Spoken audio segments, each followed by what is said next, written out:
घरों में भागवत की, गीता माँ की, जो गीता भागवत जी हैं वो भी होती हैं, लेकिन है तो, लेकिन उन्हें पढ़ने का समय नहीं है। रामचरितमानस है, उनका पूजा पाठ करने और उन्हें पढ़ने का समय नहीं है महाराज। जब आप उनको खोल के नहीं देखोगे तो आपके जीवन का बदलाव कैसे होगा? रखने के लिए थोड़ी लाए होगे। अरे भगवान राम का जो चरित्र है वो मर्यादित है, और भगवान राम ने उस रामचरितमानस में मर्यादा सिखाई है।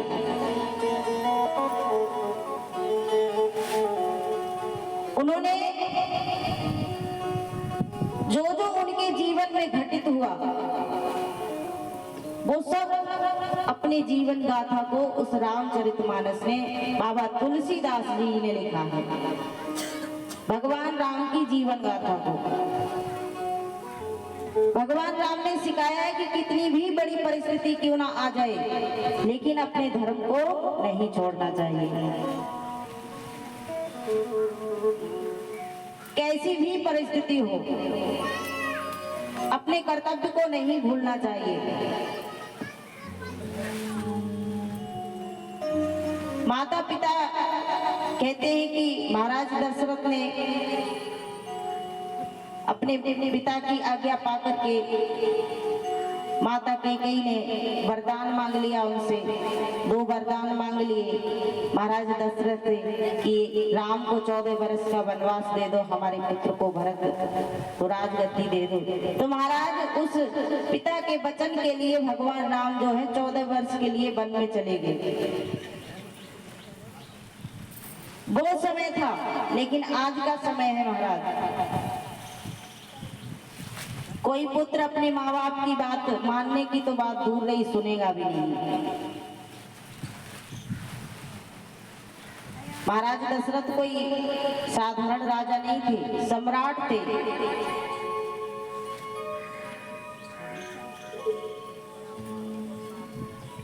अयोध्या के सम्राट थे महाराज,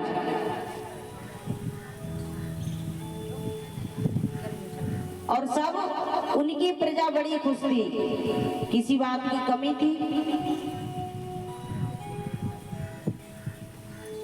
लेकिन अपने पिता के वचनों को निभाने के लिए, उनका धर्म झूठा ना हो जाए, उनके वचन झूठे ना हो जाए, अपने पिता के मान को रखने के लिए भगवान राम वनवास को चले गए और वो सारे कर्तव्य निभाए। वन में रह करके भगवान ने अन्न नहीं खाया, कंद मूल फल खाए।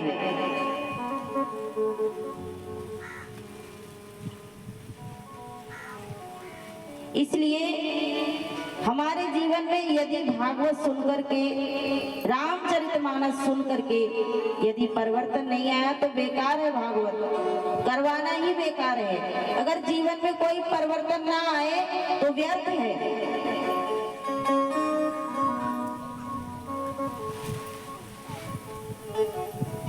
भागवत जो है हमारे जीवन को सुधारती है, बदलाव के लिए।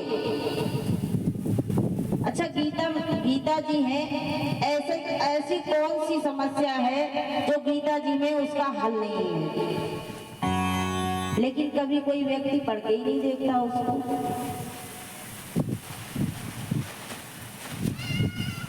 पढ़ोगे, उसको समझोगे, उसका मनन करोगे तो समझ में आएगा। तुम्हारे सारे जीवन का, जितनी भी जीवन में समस्याएं हैं, सारा हल उस गीता जी में दिया है भगवान कृष्ण ने। आपको पता है जब युद्ध चल रहा था तो भगवान कृष्ण ने अर्जुन से कहा, है अर्जुन, ये सामने जो देख रहे हो ना, तुम्हारे मन में मोह पैदा हो गया कि ये दादा हैं, ये हमारे गुरु हैं, ये हमारे भाई हैं, इन पर मेरा बाण, मेरा धनुष नहीं उठता, मैं इनको मार नहीं सकता। तो भगवान ने उपदेश किया था गीता जी में, उस भयावह युद्ध में भगवान ने अपनी ऐसी माया फैलाई कि अर्जुन को उपदेश दिया, किसी को नहीं पता चल रहा है क्या हो रहा है। लेकिन ये दृश्य जो है वह भीष्म पितामह सब देख रहे थे।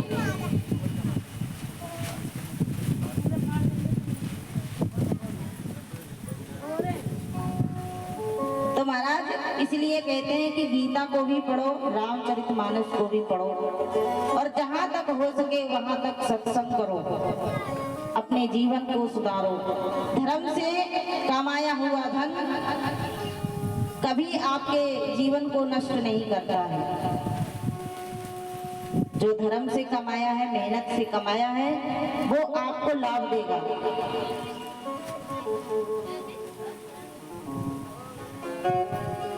कहते हैं कि तुम धर्म की रक्षा करोगे तो धर्म तुम्हारी रक्षा करेगा। यदि तुम धर्म की रक्षा नहीं करोगे, उसको बिगाड़ दोगे, तो धर्म कमजोर पड़ जाएगा, वो तुम्हारी रक्षा कहां से कर लेगा। इसलिए कहते हैं, श्री सुखदेव जी महाराज कहते हैं, राजन, अजामिल की कथा से हमें यही प्रेरणा मिलती है। अजामिल जो थे ब्राह्मण थे, लेकिन उनकी दृष्टि, उनकी जो कर्तव्य पथ थे वो बिगड़ गए। जब बिगड़ गए महाराज, उनकी संगति बिगड़ गई। उनके द्वार पर कोई भिखारी आता, याचक आता तो उसे भगा देते थे, अपने द्वार से खाली लौटा देते थे। महाराज थोड़ा ध्यान दीजिए कथा की तरफ। मैंने कहा ना, एक मन होकर के कथा सुनो, जब ही तुम्हारी समझ में आएगी। अजामिल के द्वार पर कोई भी याचक आता तो उसे लौटा देते थे, भिक्षा नहीं देते थे। भिखारी आया तो लौटा दिया। कोई साधु संत आया महाराज, वो याचक आता, साधु संत आता तो महाराज उसका सारा सामान छीन कर रख लेते थे। ऐसे थे। एक दिन क्या हुआ, एक दिन की बात, महाराज अजामिल घर पे नहीं थे, उनकी पत्नी थी। चातुर्मास का महीना था, चातुर्मास चल रहे थे। कुछ साधु संतों की टोली आई तो उस गांव में प्रवेश किया। कहा, भाई चातुर्मास चल रहे हैं और शाम का समय हो रहा है, हम आज की रात्रि यहीं बिताना चाहते हैं। कुछ प्रसादी वगैरह रहने को यहाँ मिल जाए तो बड़ी कृपा होगी भगवान की।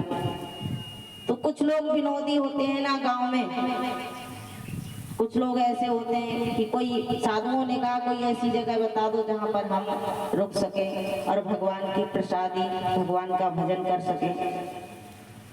तो कुछ लोग विनोदी होते हैं। कुछ लोगों ने कहा, हाँ हमारे यहाँ है ना एक धर्मात्मा, बहुत बड़े धर्मात्मा हैं, भगवान के भक्त हैं बहुत बड़े, और महाराज अजामिल के यहाँ भेज दिया। उन साधुओं को अजामिल के यहाँ भेज दिया। वे ऋषि अजामिल के यहाँ जाते हैं, आवाज लगाते हैं, देवी। अजामिल की पत्नी जो है वो निकल करके आई, उनने प्रणाम किया। साधु संतों ने कहा, देवी आज हम यहीं रुकना चाहते हैं आपके यहाँ, और कुछ प्रसादी मिल जाए तो आपकी बड़ी कृपा होगी, भगवान का कीर्तन हो जाएगा और हमें भी प्रसाद मिल जाएगा। तो अजामिल की पत्नी कहने लगी, महात्मा क्षमा करें, मैं एक गरका हूँ और मैं नहीं चाहती कि मैं आपका धर्म भ्रष्ट करूं। तो महाराज मैं आपको सूखी सामग्री दे सकती हूँ, आप ले जाओ और ले जा करके भगवान का प्रसाद बनाओ, कीर्तन करो और पाओ। अजामिल की पत्नी ने सूखा राशन दे दिया और दे करके साधु उस राशन को लेकर के उनके द्वार के बाहर कुटी एक वो बना लेते हैं और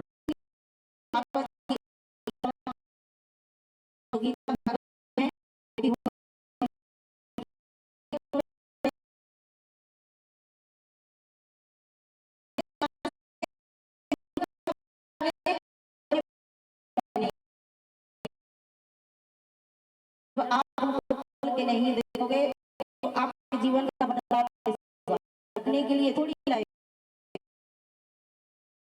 अरे भगवान राम का जो चरित्र है वो निरादि- और भगवान राम ने उस रामचरित मानस में मर्यादा सिखाई।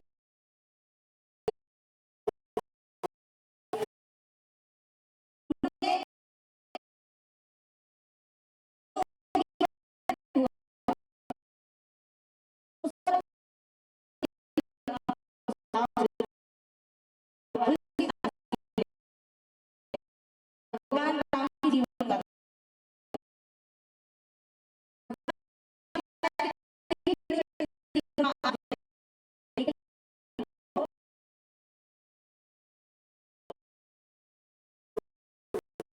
ऐसी भी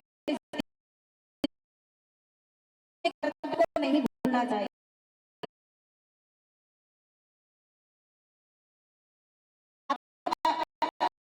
कि महाराज दशरथ ने आज्ञा पाकर के